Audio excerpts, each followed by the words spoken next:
Le moment d'inertie polaire. De quoi s'agit-il? On appelle moment d'inertie polaire d'une surface par rapport à un point O, le pôle, la somme des produits des surfaces élémentaires par le carré de leur distance au point considéré. Voici la distance petit r.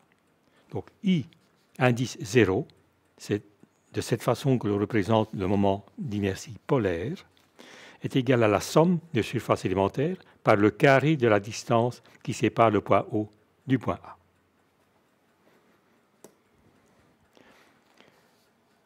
Que pouvons-nous déduire de ce triangle rectangle ainsi constitué, 0AB?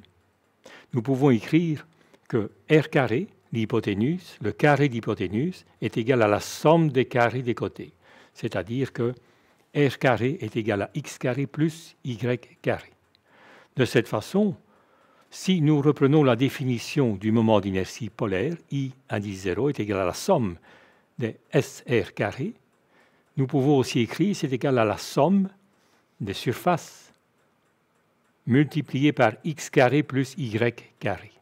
C'est-à-dire que nous pouvons également écrire I indice 0 égale la somme de Sx carré plus la somme de Sy carré. Or, souvenez-vous, la somme de Sx carré, c'est la définition du moment d'inertie par rapport à l'axe XX. Et bien sûr, Sy carré, c'est le moment d'inertie par rapport à l'axe YY.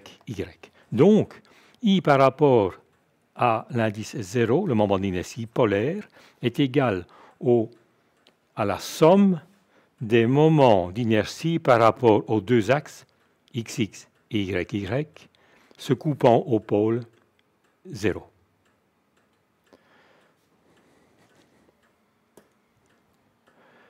Si nous effectuons un changement de pôle, nous pouvons écrire que le moment d'inertie polaire par rapport au point O est égal au moment d'inertie polaire par rapport au point G, c'est-à-dire le centre de gravité, plus la somme des carrés, de la distance au carré séparant les deux axes, l'axe XX de l'axe VV.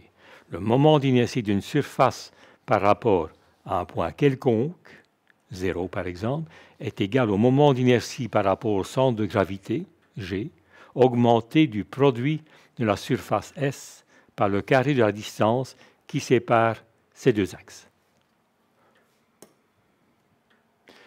Le module de torsion, c'est un concept que nous rencontrerons plus loin dans le cadre de la torsion.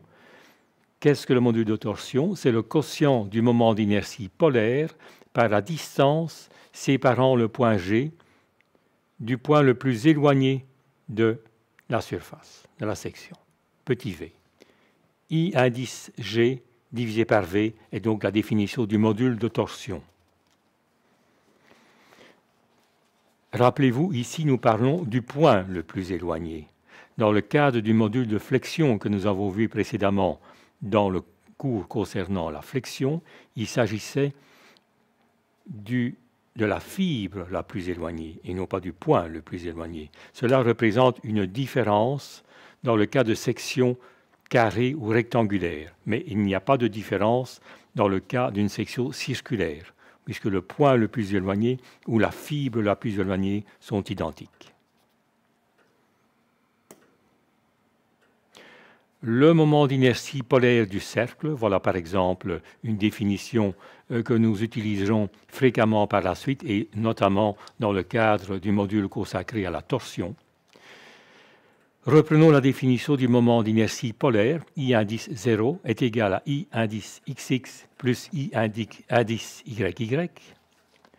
I indice 0 est donc égal, souvenez-vous, la définition du moment d'inertie par rapport à l'axe XX d'une section circulaire est égal à pi d4 sur 64. C'est également le cas par rapport à l'axe YY, c'est-à-dire pi d4 sur 64. Nous avons donc I indice 0 égale 2 pi d4 sur 64 ou pi d4 sur 32.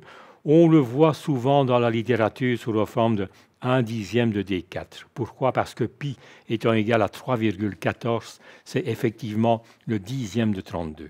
Donc 3,14 divisé par 32, on l'assimile souvent à 1 dixième de d4.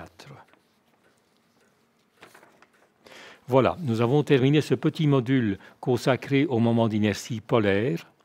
Je vous donne maintenant rendez-vous à un tout autre domaine. Le module numéro 19 sera consacré à la torsion.